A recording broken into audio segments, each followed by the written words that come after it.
Niache jamani. Niache. Jamani, naomba umenikatisha sasa. Kitu gani? Cha pili ndugu yangu. Cha pili bwana. Haka mwenzangu, masuala cha pili mimi sitaki. Kidogo tu. Usitaki kunipandisha wazimu kichwani. Samahani kabisa. Yaani hapa nilipo naona kama moyo umesimama mapigo, unadunda ubongo. Wewe umekula vyangu unajua? Shilingi 2000. Mkula vyangu unajua? Shilingi 2000. Alafu mimi nilikuchukulia poa. Nilikuwa na mwembamba nikajua nitakumudu. Nitakuchungulia unajua? Unichungulie kitu gani? Nitakutangazia unajua? Wewe samahani. Nitakutangazia. Yaani naona kama nimetoka fundi ujenzi leo. Si sululu, sijui tindo. Si kwa mtindo wa kule. Wewe, majirani. Wewe. Majirani. Nitakuja siku nyingine. Nani tena? Yaani sijamaliza hili naingia hili. Wewe kwa mpaka saa hizi mbona ufiki?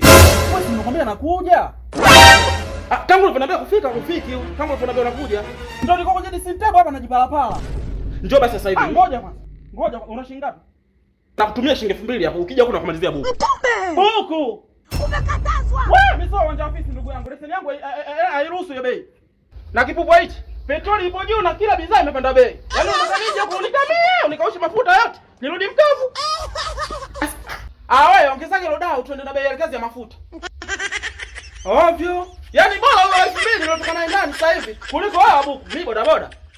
Unapenda kwa buku na wazimu nini? Hebu nikatie simu ngoja nimwite kibopa. Wewe kibapa. Wakiokote. Nimeshage mimi. Ovyo. Chupe valiki mwenzi mzima. Jamani.